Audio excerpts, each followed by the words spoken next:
fine viewers, welcome to my class. Today we will discuss about very interesting and important topic NCERT Geography chapter number 6 from 10th class manufacturing industry. Manufacturing का मतलब होता है विनिर्माण। विनिर्माण means जब raw material को process करके valuable goods में कन्वर्ट किया जाता है तो उस प्रोसेस को कहा जाता है manufacturing. Manufacturing is a process in which raw material converted into finished goods. जैसे शुगर केन से sugar, would say paper, bauxite से एल्यूमिनियम। ये सारे के सारे क्या है? Raw material. और इन रॉ मटेरियल की प्रोसेस करके फिनिश्ड गुड्स तैयार हुई शुगर, पेपर, एल्यूमिनियम। राइट, ये है आपकी मैन्युफैक्चरिंग। अब मैन्युफैक्चरिंग जो इंडस्ट्री है ये लाई कहां पर करती है, किस सेक्टर का पार्ट है? 3 सेक्टर होते हैं, primary, secondary and tertiary. Manufacturing industry आपका पार्ट होती है जी सेकेंडरी सेक्टर का। सेकेंडरी सेक्टर का manufacturing industry most important topic. और मेरा दावा है कि मेरी क्लास का एक भी स्टूडेंट ऐसा नहीं होगा कि आज वो इस टॉपिक को जड़ से ना समझ पाए। बने रहिए मेरे साथ। और मैं आपको दावा करती हूं कि मेरे लेक्चर को देखने के बाद एसएसटी आपका एक फेवरेट सब्जेक्ट बन जाएगा। मैन्युफैक्चरिंग इंडस्ट्री जो कि पार्ट है सेकेंडरी सेक्टर का। अब देखिए प्राइमरी सेक्टर में क्या है? एग्रीकल्चर, कुछ activity, for example agriculture, fishing, mining, dairy farming, ये पार्ट किसका है? प्राइमरी सेक्टर का। सेकेंडरी में आ गई हमारी manufacturing industry. Tertiary sector is also known as service sector. इसको क्या कहा जाता है? सर्विस सेक्टर इसको बोला जाता है। देखिए कैसे, फॉर एग्जाम्पल एग्रीकल्चर से लिया जी वीट, गेहूं। गेहूं की प्रोसेसिंग करके उसको कहां लेके आ गया? सेकेंडरी सेक्टर में। और उसको प्रोसेस करके उससे तैयार कर दी गई ब्रेड, ब्रेड बना दी गई। उन ब्रेड को अब कहां पहुंचाना है? कंज्यूमर तक। कंज्यूमर तक कैसे पहुंचेगी? जब वो मार्केट में जाएगा। तो इसके लिए क्या चाहिए? सर्विस। मार्केट भेजने के लिए ट्रांसपोर्टेशन, कम्युनिकेशन, राइट, ये सारी सर्विस चाहिए जो किसका पार्ट होगी? टर्सरी सेक्टर का। ठीक है जी। तो देखिए तीनों सेक्टर का अपना इंपॉर्टेंट रोल है। किसी भी कंट्री की जो जीडीपी होगी ना, उस जीडीपी में इन सेक्टर का अलग अलग रोल होगा। कैसे? अगर हम बात करें अपनी इंडियन जीडीपी की, जीडीपी मतलब क्या? Gross domestic production. किसी भी कंट्री का एक साल में टोटल जो प्रोडक्शन हुआ है उसको क्या बोला जाता है? GDP, gross domestic production. तो देखिए इंडियन जीडीपी में प्राइमरी सेक्टर का जो कंट्रीब्यूशन है वो है 16%, राइट। सेकेंडरी सेक्टर का जो कंट्रीब्यूशन है वो है 30% और टर्सरी सेक्टर का जो कंट्रीब्यूशन है वो है 54%, राइट। अब ये इंश्योर कैसे करेंगे कि कोई भी कंट्री वो अल्प विकसित है, विकासशील है या वो विकसित राष्ट्र है? ये इंश्योर कैसे करेंगे? देखिए फॉर एग्जांपल आप देखो, अगर कोई भी कंट्री फुल्ली डिपेंड है प्राइमरी सेक्टर के ऊपर, किसके ऊपर? प्राइमरी सेक्टर के ऊपर, तो वो कंट्री आपकी क्या होगी? वो कंट्री आपकी होगी अंडर डेवलपिंग। क्या होगी? Under developing. अगर वो किसके ऊपर डिपेंड करती है? Only on primary sector. और किसी भी कंट्री की जीडीपी अगर डिपेंड करती है टर्सरी सेक्टर के ऊपर, टर्सरी सेक्टर के ऊपर, तो वो क्या होगी? वो आपकी होगी डेवलप्ड। क्या होगी? डेवलप्ड। अगर टर्सरी सेक्टर के ऊपर डिपेंड करती है। और किसी भी कंट्री की इकोनॉमी तीनों सेक्टर के ऊपर डिपेंड करती है तो वो कंट्री आपकी बनेगी डेवलपिंग कंट्री। उसको हम क्या कहेंगे? Developing country, right. अगर ओनली प्राइमरी सेक्टर के ऊपर डिपेंड है तो अंडर डेवलप्ड, राइट। और तीनों सेक्टर के ऊपर डिपेंड है तो डेवलपिंग, और ओनली ऑन टर्सरी सेक्टर के ऊपर है तो वो क्या है जी? आपका डेवलप्ड, विकसित राष्ट्र। तो अब देखिए आप ये क्वेश्चन करोगे कि मैम इंडिया का जो इंडियन इकोनॉमी में अगर कंट्रीब्यूशन है तो वो टर्सरी सेक्टर का ज्यादा है, 54% अगर कंपैरिजन करें। तो ऐसा नहीं, अगर विकसित राष्ट्र होगा ना तो उसकी इकोनॉमी में कंट्रीब्यूशन एटलीस्ट 75% या उससे अबोव होगा, राइट। और प्राइमरी सेक्टर का कंट्रीब्यूशन 10% से कम होगा। फॉर एग्जांपल देखिए इंडिया की जीडीपी में कंट्रीब्यूशन प्राइमरी सेक्टर का सपोज करो 10% हो जाए और सेकेंडरी का हम रखे 30% और यहाँ का हो जाए 60%, तो इसका मतलब टर्सरी सेक्टर में जो परसेंटेज है इंडिया की वो बढ़ रही है, और इसका मतलब इंडिया अब डेवलपिंग नेशन से जैसे जैसे परसेंटेज बढ़ रही है तो वो किस कैटेगरी में जा रहा है, वो जा रहा है डेवलप्ड की कैटेगरी में, राइट। तो अब देखिए, agriculture and industry move hand to hand, NCERT ने लाइन दे रखी है आपको specially, agriculture and industry move hand to hand. कैसे प्रूव करेंगे? अब एग्रीकल्चर में जो पेस्टिसाइड्स, फर्टिलाइजर्स, जो पीवीसी पाइप्स, इरिगेशन मटेरियल जो यूज होते हैं वो मैन्युफैक्चर कहाँ होंगे? वो मैन्युफैक्चर होंगे मैन्युफैक्चरिंग इंडस्ट्रीज में। अब मैन्युफैक्चरिंग इंडस्ट्रीज को जो रॉ मटेरियल चाहिए, फॉर एग्जांपल ब्रेड बनी थी, ब्रेड को रॉ मटेरियल क्या चाहिए? व्हीट। अब इन इंडस्ट्री को रॉ मटेरियल कहां से मिलेगा? एग्रीकल्चर से। तो so this is the reason we can say agriculture and industry move hand to hand, right. तो देखिए, अब इंपोर्टेंस क्या है? अगर मैं आपसे पूछूं कि मैन्युफैक्चरिंग इंडस्ट्री की इंपोर्टेंस क्या है? यस, नेक्स्ट है इंपोर्टेंस ऑफ मैन्युफैक्चरिंग इंडस्ट्री। देखिए, first reducing dependence, reducing poverty, foreign exchange, national prosperity. Reducing dependence, dependence को क्या करती है? रिड्यूस। भाई टोटल पॉपुलेशन में से 60% जो पॉपुलेशन है वो डिपेंड है किसके ऊपर? प्राइमरी सेक्टर के ऊपर। लेकिन मैन्युफैक्चरिंग इंडस्ट्री जब सेटअप होंगी तो सेकेंडरी और टर्सरी सेक्टर भी क्या करेगा? जॉब अपॉर्चुनिटी लोगों को प्रोवाइड करेगा। और अब वहां के लोग किसके ऊपर डिपेंड होंगे? सेकेंडरी और टर्सरी सेक्टर के ऊपर भी डिपेंड होंगे। इसीलिए हम कह सकते हैं कि रिड्यूसिंग डिपेंडेंस, डिपेंडेंस को रिड्यूस करेगी मैन्युफैक्चरिंग इंडस्ट्री। सेकेंड देखिए, रिड्यूसिंग पॉवर्टी, पॉवर्टी को भी रिड्यूस करेंगे। अगर लोगों के पास एम्प्लॉयमेंट होगा, काम होगा, तो काम करने से उनकी इनकम का जो सोर्स है वो क्या होगा? वो बढ़ेगा, इनकम बढ़ेगी। इनकम बढ़ेगी तो इट मीन्स गरीबी भी क्या है? डिक्रीज होगी, रिड्यूस होगी, कम होगी, राइट। तो देखिए नेक्स्ट देखिए, फॉरेन एक्सचेंज। मैन्युफैक्चरिंग इंडस्ट्रीज में जितना भी प्रोडक्शन तैयार होगा अपनी बेसिक नीड को पूरा करने के लिए उसको रखेंगे, बाकी का जो सारा होगा उसको क्या करेंगे? एक्सपोर्ट करेंगे। तो इस तरीके से फॉरेन एक्सचेंज होगा, विदेशों में हम अपनी वस्तुओं को, तैयार वस्तुओं को बेचेंगे, एक्सपोर्ट करेंगे, ट्रेड के सिस्टम को बढ़ावा मिलेगा। इसी वजह से मैन्युफैक्चरिंग इंडस्ट्री इंपॉर्टेंट है।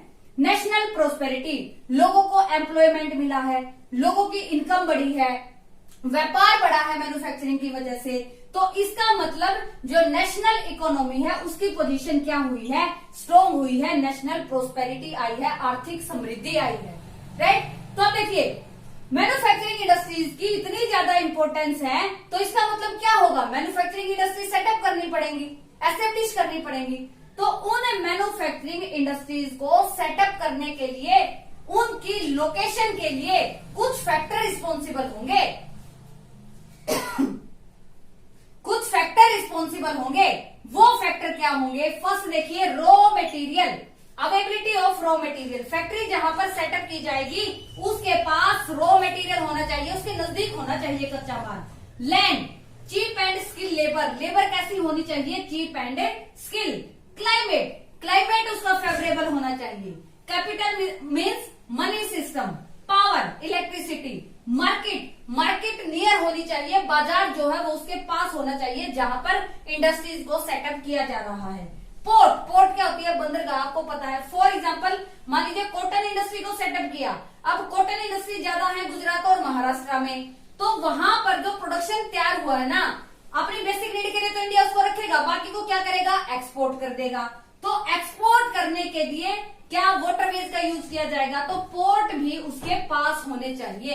तो ये सारे फैक्टर रिस्पॉन्सिबल रहेंगे किसी भी इंडस्ट्री को सेटअप करने के लिए। दोबारा बता दे। यस, नेक्स्ट है इंपोर्टेंस ऑफ मैन्युफैक्चरिंग इंडस्ट्री। देखिए क्या इंपोर्टेंस है? Reducing dependence, reducing poverty, foreign exchange, national prosperity. कैसे? मैन्युफैक्चरिंग इंडस्ट्री होंगी तो लोगों को जो काम करना है ना, वो ना केवल एक सेक्टर के ऊपर डिपेंड रहेंगे, बल्कि फैक्ट्री लगेंगी तो सेकेंडरी और टर्सरी सेक्टर में भी क्या होंगी? लोगों के पास जॉब अपॉर्चुनिटी होंगी। तो इस सेक्टर में डिपेंडेंस कम हो जाएगी। तो इस तरीके से जो डिपेंडेंस है प्राइमरी सेक्टर के ऊपर वो रिड्यूस हो जाएगी, वो कम हो जाएगी। किसके बाद? मैन्युफैक्चरिंग लगने के बाद, राइट। रिड्यूसिंग पॉवर्टी, अब लोगों के पास एम्प्लॉयमेंट है, प्राइमरी सेकेंडरी टर्सरी तीनों सेक्टर में लोग काम कर रहे हैं, उनके पास इनकम का सोर्स है। अगर लोगों की इनकम होगी तो पॉवर्टी भी क्या होगी? रिड्यूस होगी, गरीबी भी कम होगी, लोगों का स्टैंडर्ड ऑफ लिविंग क्या होगा? हाई होगा, गरीबी ऑब्वियसली कम हो जाएगी। फॉरेन एक्सचेंज, मैन्युफैक्चरिंग इंडस्ट्री क्या करेंगी? रॉ मटेरियल से फिनिश गुड्स तैयार करेंगी। तो वो जो प्रोडक्शन तैयार होगा उस प्रोडक्शन को अपनी बेसिक नीड के लिए कुछ पार्ट तो कंट्री में रखेंगे, और जो बचा हुआ प्रोडक्शन है उसको क्या करेंगे? एक्सचेंज। किसके साथ? अदर नेशन के साथ। तो इससे क्या होगा? ट्रेड का जो सिस्टम है वो भी इसकी मैन्युफैक्चरिंग की वजह से क्या होगा? बढ़ेगा, इंक्रीज होगा, राइट। नेशनल प्रोस्पेरिटी, लोगों की एक सेक्टर के ऊपर डिपेंडेंस को रिड्यूस किया है, लोगों की इनकम को बढ़ाया है। इनकम बढ़ी है तो पॉवर्टी कम हुई है, राइट। पॉवर्टी कम हुई है और व्यापार भी बढ़ा है, एक्सचेंज सिस्टम बढ़ा है। तो उस कंट्री की जो इकोनॉमी है वो क्या हुई है? स्ट्रांग हुई है। और किसी भी कंट्री की इकोनॉमी स्ट्रांग है तो वो क्या है जी? नेशनल प्रोस्पेरिटी, आर्थिक समृद्धि है, इकोनॉमिक तौर पर वो क्या हो जाएगी? मजबूत हो जाएगी। इसीलिए मैन्युफैक्चरिंग इंडस्ट्री इतनी ज्यादा इंपॉर्टेंट है। और मैन्युफैक्चरिंग इंडस्ट्री इतनी ज्यादा इंपॉर्टेंट है तो उसको एस्टेब्लिश तो करना पड़ेगा, उसको सेटअप तो करना पड़ेगा। तो उसको सेटअप करने के लिए, उसकी लोकेशन के लिए कौन से फैक्टर रिस्पॉन्सिबल होंगे? देखिए, फर्स्ट फैक्टर इसके लिए रिस्पॉन्सिबल रहेगा रॉ मटेरियल। अब फैक्ट्री लगाई तो उसके लिए क्या चाहिए? कच्चा माल चाहिए। तो उस रॉ मटेरियल की अवेलेबिलिटी होनी चाहिए, लैंड होनी चाहिए, चीप एंड स्किल लेबर होनी चाहिए। जो लेबर हो ना वो सस्ती भी हो, प्लस वो क्या हो? स्किल्ड हो, उसको काम करने का अच्छा तरीका हो उसका, right. Cheap and skill labour. Climate, most important, climate कैसा होना चाहिए? उस इंडस्ट्री की लोकेशन के अकॉर्डिंग फेवरेबल होना चाहिए। कैसे? फॉर एग्जाम्पल मान लीजिए कॉटन इंडस्ट्री है, कॉटन इंडस्ट्री ऐसी जगह पर लगेगी जहां पर क्या होगा? जहां पर मॉइस्चर होगा, नमी होगी, राइट। और अगर हम इसके साथ ही एग्जांपल ले आयरन एंड स्टील प्लांट का, आयरन और जो स्टील इंडस्ट्री लगेगी वहां पर क्लाइमेट कैसा होना चाहिए? वहां का क्लाइमेट होना चाहिए शुष्क, एरिड क्लाइमेट होना चाहिए, नहीं तो लोहे को जंग नहीं लग जाएगा, राइट। तो इसी वजह से क्लाइमेट का अपना इंपॉर्टेंट रोल है, या हम यूं कहें क्लाइमेट फेवरेबल होना चाहिए जब इंडस्ट्री को सेटअप किया जाता है, राइट। कैपिटल, कैपिटल मतलब मनी सिस्टम, पावर, इलेक्ट्रिसिटी आपको पता है, मार्केट। अब मान लीजिए कोई इंडस्ट्री सेटअप कर दी, ठीक है भाई, ये इंडस्ट्री सेटअप कर दी। अब इस इंडस्ट्री में क्या हुआ? इसका प्रोडक्शन तैयार हो गया, प्रोडक्ट बन गए, प्रोडक्शन तैयार हो गया। अब इस प्रोडक्शन को क्या करना है? इसको सोल्व करना है, इसको सेल करना है, इसको बेचना है। अब इसको बेचने के लिए प्रोडक्शन को क्या चाहिए? Market, right. तो मार्केट का अपना इंपॉर्टेंट रोल है, क्योंकि मैन्युफैक्चरिंग इंडस्ट्री का जो प्रोडक्शन होगा उसको कहां बेचा जाएगा? मार्केट्स में। So this is the reason market is also a important factor for manufacturing industry. अब देखिए, मार्केट में सेल कर दिया, अब अदर जो नेशन है उनके साथ एक्सपोर्ट और इंपोर्ट के सिस्टम को बढ़ाना है, तो यूज किसका होगा? वाटरवेज का। तो पोर्ट भी उस इंडस्ट्री के पास होने चाहिए, नजदीक होने चाहिए। तो जब इंडस्ट्री को लोकेट किया जाएगा, उसको सेटअप किया जाएगा, उसको एस्टेब्लिश किया जाएगा, तो ये सारे फैक्टर ध्यान में रखे जाएंगे। यस, नेक्स्ट है classification of industries on the basis of capital investment. First देखिए इसकी टाइप रहेगी on the basis of capital investment, second रहेगी on the basis of ownership, और फिर रहेगी on the basis of raw material. देखिए, basis of capital investment two type की रहेंगी, small scale and large scale. Small scale तो क्या? छोटे स्तर के उद्योग, लार्ज स्केल क्या? बड़े स्तर के उद्योग। On the basis of ownership देखिए थ्री टाइप की रहेंगी, पब्लिक, प्राइवेट और कोऑपरेटिव। पब्लिक क्या? इसको होल्ड करेगी गवर्नमेंट, और प्राइवेट क्या करेगी? या तो कोई इंडिविजुअल या ग्रुप ऑफ इंडिविजुअल इसको कंट्रोल करेगा, राइट। पब्लिक तो क्या है? पब्लिक तो लोगों की वेलफेयर के लिए काम करेगी, लोगों की वेलफेयर का ध्यान रखेगी। लेकिन प्राइवेट जो इंडस्ट्री होंगी वो क्या करेंगी? वो अपने खुद के बेनिफिट के लिए काम करेंगी। ये दोनों में डिफरेंस होगा। पब्लिक का एग्जांपल, फॉर एग्जांपल आपकी भील, सेल, ये आपका एग्जाम्पल है पब्लिक इंडस्ट्री का। प्राइवेट में फॉर एग्जाम्पल आपकी डाबर, बजाज, ये एग्जाम्पल है आपका प्राइवेट का। कोऑपरेटिव क्या है? कोऑपरेटिव दोनों मिलकर चलाएंगी, ग्रुप ऑफ इंडिविजुअल भी या कोई इंडिविजुअल व्यक्तिगत रूप पे, और उसमें गवर्नमेंट भी अपना रोल प्ले करेगी, दोनों मिलकर चलाएंगी, तो वो होगी हमारी cooperative. For example Amul, right, ये एक कोऑपरेटिव सेक्टर में काम करने वाली है, राइट। रॉ मटेरियल में लाइट और हैवी, लाइट मतलब क्या? छोटे स्तर का जो प्रोडक्शन होता है, भाई कच्चा माल कैसा चाहिए, उसमें कम चाहिए तो लाइट बोलेंगे उसको। और हैवी में क्या? बड़े स्तर का प्रोडक्शन होगा, बड़ी बड़ी चीजों का प्रोडक्शन होगा, बड़ी बड़ी गुड्स को मैन्युफैक्चर किया जाएगा, वो होगी हैवी इंडस्ट्री। ये on the basis of raw material होगी, राइट। नेक्स्ट है देखिए, on the basis of source of raw material. Raw material के सोर्स के अकॉर्डिंग कितने टाइप की होंगी? 2 टाइप की होगी। एक तो होगी आपकी एग्रो बेस्ड इंडस्ट्री और सेकंड होगी आपकी मिनरल्स बेस्ड इंडस्ट्री। अब देखिए एग्रो बेस्ड इंडस्ट्री क्या होगी? एग्रो बेस्ड इंडस्ट्री वो इंडस्ट्रीज होंगी जो अपने रॉ मटेरियल के लिए डिपेंड करेंगी किसके ऊपर? एग्रीकल्चर के ऊपर। इस तरह की इंडस्ट्रीज को बोला जाता है एग्रो बेस्ड इंडस्ट्रीज। देखिए फर्स्ट है कॉटन इंडस्ट्री। अब कॉटन इंडस्ट्री लगेगी तो उसके लिए रॉ मटेरियल क्या चाहिए? कॉटन कहां से आएगा? एग्रीकल्चर से।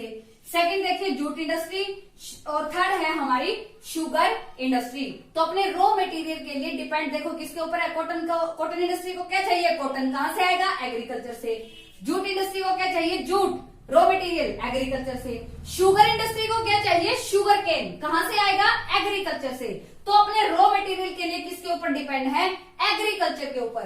तो इस तरह की इंडस्ट्रीज को बोला जाता है एग्रो बेस्ड इंडस्ट्रीज। नेक्स्ट देखिए मिनरल्स बेस्ड इंडस्ट्रीज। ये भी आपकी 3 टाइप की रहेंगी। आयरन एंड स्टील इंडस्ट्रीज, जिनमें रॉ मटेरियल क्या होंगे? मिनरल्स यूज किए जाएंगे, right. Iron and steel industry, iron और क्या होगा इसमें? लोहे का यूज होगा, ठीक है। सॉरी, आयरन और स्टील इंडस्ट्री, स्टील और लोहे का, आयरन का यूज होगा। Aluminium smelting industry, right, aluminium smelting industry में भी मिनरल्स का यूज होगा। केमिकल इंडस्ट्री, ये भी किसके ऊपर बेस्ड है? मिनरल बेस्ड इंडस्ट्रीज के ऊपर। यस, नेक्स्ट है कॉटन इंडस्ट्री। देखिए फर्स्ट कॉटन मिल सेटअप इन मुंबई। भारत में सबसे पहली कॉटन मिल जो सेटअप की गई थी वो की गई थी मुंबई में 1854 to 56। 1854 में सेटअप की गई, 56 में इसमें प्रोडक्शन का काम स्टार्ट हो गया। First cotton mill in Ahmedabad, Ahmedabad में स्टार्ट हुई 1859 to 61। Manchester of India, Manchester of India बोला जाता है जी अहमदाबाद सिटी को। Which city known as the Manchester of India? तो क्या होगा? Ahmedabad, known as the Manchester of India. And Manchester of the northern India, Kanpur, Kanpur city known as the Manchester of northern India. Manchester of southern India, Coimbatore, right. Capital of cotton textile, most important, capital of cotton textile किस city को बोला जाता है? Mumbai. Mumbai is also known as capital of a cotton textile. देखिए 1 mark से कितने most important question इस topic से बने हैं। When was first mill set up in India? 1854 to 56। Where? Mumbai. First cotton mill in Ahmedabad 1859 to 61। Manchester of India Ahmedabad, Manchester of northern India Kanpur, Manchester of southern India Coimbatore, capital of cotton textile Mumbai. अब cotton के लिए famous state जो है वो है आपकी Gujarat and Maharashtra, Gujarat and Maharashtra. अब India cotton किन अदर नेशन को एक्सपोर्ट करता है? एक्सपोर्ट करता है जी यूएसए, यूके, फ्रांस और Germany. UK, USA, France and Germany, ये हमारे एक्सपोर्ट करने वाले, एक्सपोर्ट जिन देशों को हम करते हैं वो राष्ट्र रहेंगे, राइट। नेक्स्ट देखिए jute industry. Jute industry is also known as golden fibre. Most important, किस इंडस्ट्री को गोल्डन फाइबर कहा जाता है? जूट को गोल्डन फाइबर कहा जाता है। When was first jute mill set up in India? First jute mill 1855, ये सेटअप की गई थी जी कोलकाता में, राइट। कोलकाता, रिसरा, रिसरा नाम की एक जगह है कोलकाता में, वहां पर भारत की फर्स्ट जूट मिल को सेटअप किया गया था 1855 में। फेमस स्टेट इसकी कौन सी है? वेस्ट बंगाल। वेस्ट बंगाल में ज्यादा से ज्यादा जूट इंडस्ट्री है। क्यों? क्योंकि यहाँ पर वाटर का नेटवर्क काफी अच्छा है।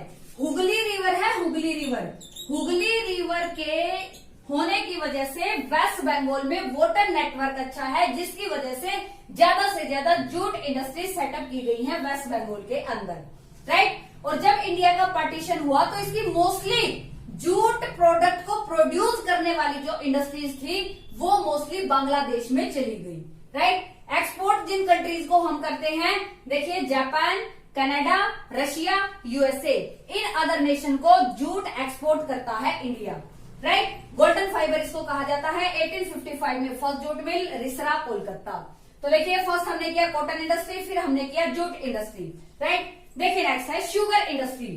First sugar mill set up in India 1903 in UP. 1903 में यूपी में पहली शुगर मिल को सेटअप किया गया भारत के अंदर। फेमस स्टेट देखिए कौन सी है, यूपी एंड महाराष्ट्र। ज्यादा से ज्यादा sugar mill UP and Maharashtra.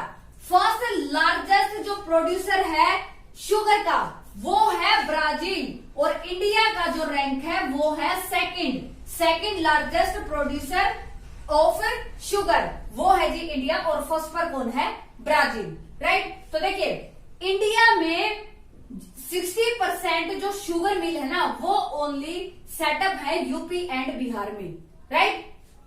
और प्रेजेंटली महाराष्ट्र में ज्यादा से ज्यादा शुगर मिल को सेटअप किया गया है, ज्यादा से ज्यादा शुगर मिल को सेटअप किया गया है। इसका रीजन क्या है, महाराष्ट्र में जो शुगर केन मिलता है उसमें सुक्रोस नाम का जो कंटेंट है वो पाया जाता है, जिसकी वजह से हाई क्वालिटी की शुगर को बनाया जाता है। यस, नेक्स्ट है आयरन एंड स्टील इंडस्ट्री। देखिए it is basic industry since all other industry depend on it's for their machinery. Basic industry बोला जाता है आयरन और स्टील इंडस्ट्री को। क्यों? क्योंकि अदर जो इंडस्ट्री है वो अपनी मशीनरी के लिए डिपेंड करती है किसके ऊपर, आयरन और स्टील इंडस्ट्री के ऊपर, राइट। तो देखिए रॉ मटेरियल अब आयरन और स्टील इंडस्ट्री का क्या होगा, रॉ मटेरियल इसका होगा आयरन और कुकिंग कोल एंड लाइमस्टोन, ये इसका रॉ मटेरियल होगा। और ये कितने पोर्शन में, कितनी रेशो में इसका यूज होगा, आयरन और का यूज किया जाएगा 4, कुकिंग कोल 2, लाइमस्टोन 1। तो रॉ मटेरियल आयरन और कुकिंग कोल लाइमस्टोन 4:2:1 के पोर्शन में इसका यूज किया जाएगा।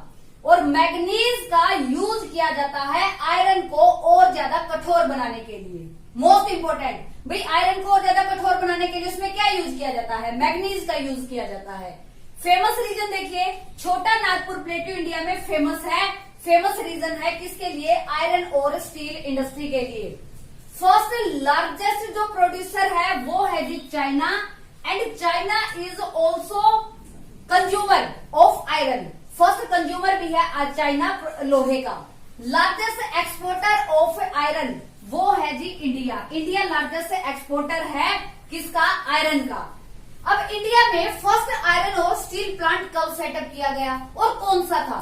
इंडिया का first iron and steel plant था जी टिस्को, जो कि 1907 में सेटअप किया गया जमशेदपुर। जमशेदपुर कहाँ है, झारखंड, राइट। और India is the largest producer of the sponge iron. Most important, India largest producer है किसका, स्पंज आयरन का। ये भी आयरन की एक टाइप है, स्पंज आयरन का लार्जेस्ट प्रोड्यूसर है इंडिया। अब देखिए आयरन और जो ये स्टील इंडस्ट्री है, अब इनमें प्रोडक्शन क्या होती है, क्या सामान इसमें बनाया जाता है। एक तो जितने भी वैज्ञानिक उपकरण होते हैं वो सारे हमारे आयरन और स्टील इंडस्ट्री में प्रोड्यूस किए जाते हैं। कंस्ट्रक्शन के लिए जो मटेरियल यूज किया जाता है वो भी इसी इंडस्ट्री में प्रोड्यूस किया जाता है। हेल्थ केयर के लिए जो मशीनरी चाहिए उसका भी इसी में प्रोडक्शन किया जाता है। डिफेंस मतलब गन चाहिए, जो भी वेपन चाहिए, वो सारे के सारे प्रोड्यूस होते हैं आयरन और स्टील इंडस्ट्री में। मोस्ट इंपोर्टेंट बेसिक इंडस्ट्री, क्योंकि अदर इंडस्ट्री डिपेंड करती हैं अपनी मशीनरी के लिए इसके आयरन और स्टील इंडस्ट्री के ऊपर, राइट। नेक्स्ट देखिए एल्यूमिनियम स्मेल्टिंग इंडस्ट्री। देखिए एल्यूमिनियम स्मेल्टिंग इंडस्ट्री के लिए जो रॉ मटेरियल चाहिए वो चाहिए बॉक्साइट। रॉ मटेरियल इसका क्या होगा, bauxite. Aluminium is a good conductor, malleable and strong. ये फीचर है एल्यूमिनियम की। वो कि एल्यूमिनियम एक गुड कंडक्टर है, मेलिएबल है और स्ट्रॉन्ग है। मेलिएबल मतलब लचीला है, राइट। यूज देखिए इसका क्या है, मेकिंग एयरक्राफ्ट, वायर, यूटेंसिल्स, इनको बनाने के लिए यूज किया जाता है एल्यूमिनियम का। Famous region in India West Bengal and Odisha, इसके फेमस रीजन रहेंगे। नेक्स्ट देखिए केमिकल इंडस्ट्री। केमिकल इंडस्ट्री में जो प्रोड्यूस किया जाता है देखिए वो है sulphuric acid, nitric and synthetic and plastic product. इन प्रोडक्ट्स को प्रोड्यूस किया जाता है केमिकल इंडस्ट्री के अंदर। और केमिकल इंडस्ट्री का टोटल इंडियन इकोनॉमी की जीडीपी में टोटल शेयर है 3%। मोस्ट इंपोर्टेंट क्वेश्चन कि how many contribution in Indian GDP chemical इंडस्ट्री का, तो कितना होगा 3%। यस। नेक्स्ट देखते हैं, नेक्स्ट है फर्टिलाइजर इंडस्ट्रीज। देखिए फर्टिलाइजर जो इंडस्ट्री है, प्रोडक्ट्स क्या है उसके, क्या प्रोड्यूस करती है, nitrogenous fertilisers. Nitrogenous fertiliser such as urea, DAP fertiliser का यूज करते हैं एग्रीकल्चर में, उनको प्रोड्यूस करती है फर्टिलाइजर इंडस्ट्रीज। रॉ मटेरियल इसमें क्या चाहिए, रॉ मटेरियल इसमें यूज किया जाता है पोटैश। देखिए इंडिया में पोटैश कहीं भी नहीं पाया जाता, सारा का सारा जो पोटैश यूज किया जाता है वो इंडिया इंपोर्ट करता है अदर नेशन से, राइट। फिर भी इंडिया का रैंक देखिए, India is the 3rd largest exporter in the world. किसका, फर्टिलाइजर्स का। फर्टिलाइजर्स का 3rd लार्जेस्ट एक्सपोर्टर है इंडिया, राइट। नेक्स्ट है cement industry. Raw material cement industry का देखिए क्या है, सिलिका, लाइमस्टोन, एल्यूमिना, जिप्सम, ये रॉ मटेरियल रहेगा। India use cement for construction purpose, construction purpose के लिए यूज किया जाता है।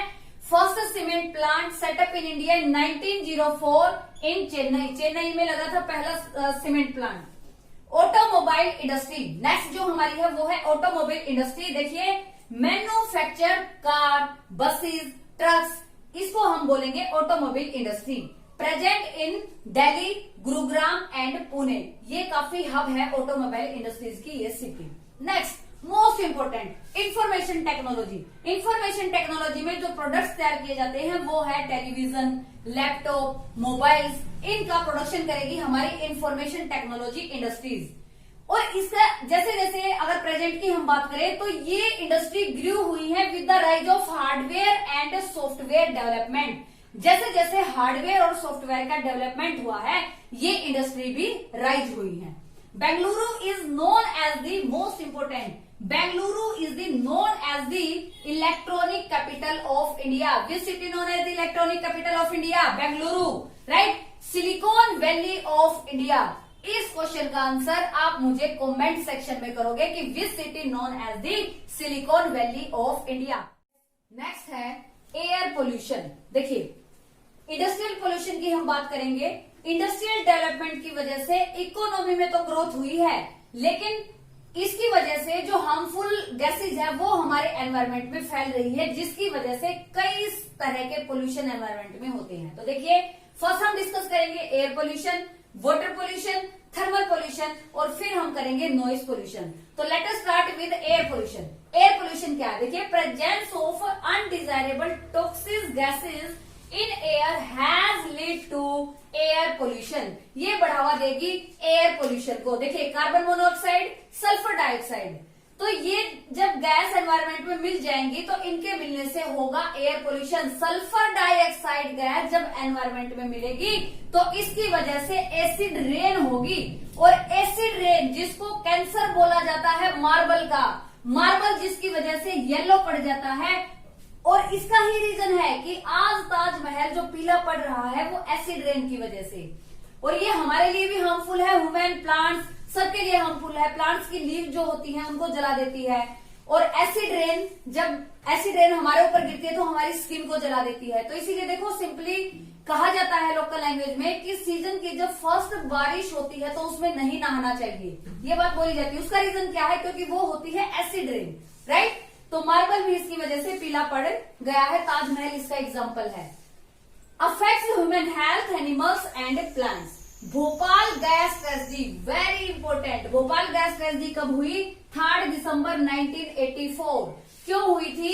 ये हुई थी MIC की लीकेज की वजह से। MIC जो गैस है इसके लीक होने की वजह से भोपाल गैस ट्रेजेडी हुई थी 3 दिसंबर 1984। MIC की फुल फॉर्म क्या है? कमेंट सेक्शन में आप इसका आंसर शेयर करोगे, राइट? नेक्स्ट देखिए, water pollution, presence of organic and inorganic waste in river had lead to water pollution. Water pollution बढ़ेगा इसकी वजह से। एग्जांपल देखिए इसके, केमिकल्स, डाइज, साल्ट्स, ये जब वाटर में मिलेंगे तो ये किस में कन्वर्ट हो जाएंगे? Water pollution. वाटर की क्वालिटी को रिड्यूस करेंगे।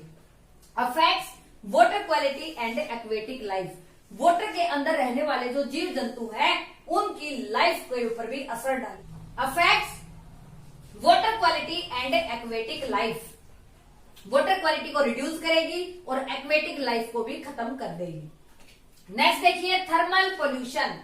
थर्मल पोल्यूशन क्या है? Presence of hot water in river lead to thermal pollution. गर्म पानी जब नदियों में छोड़ दिया जाता है इंडस्ट्रीज की वजह से, तो वो उसको हम क्या बोलते हैं? Thermal pollution. जिसकी वजह से जो एक्वेटिक एनिमल्स होते हैं, पानी में रहने वाले जो जीव जंतु होते हैं, वो मर जाते हैं and contaminates underground water. Underground जो वाटर होता है उसकी क्वालिटी को भी रिड्यूस करता है thermal pollution, right?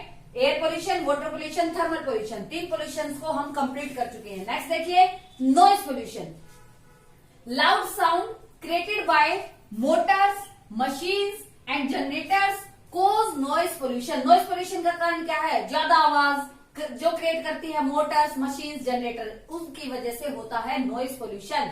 This result anger, high blood pressure, hearing impairment, सुनने की भी प्रॉब्लम आ सकती है नॉइज पोल्यूशन की वजह से, राइट? तो अब देखिए, इन पोल्यूशंस को कंट्रोल कैसे कर सकते हैं? कैसे इनको कंट्रोल किया जा सकता है? एयर पोल्यूशन को कंट्रोल करने का तरीका क्या है? Grow more and more trees, grow more and more trees.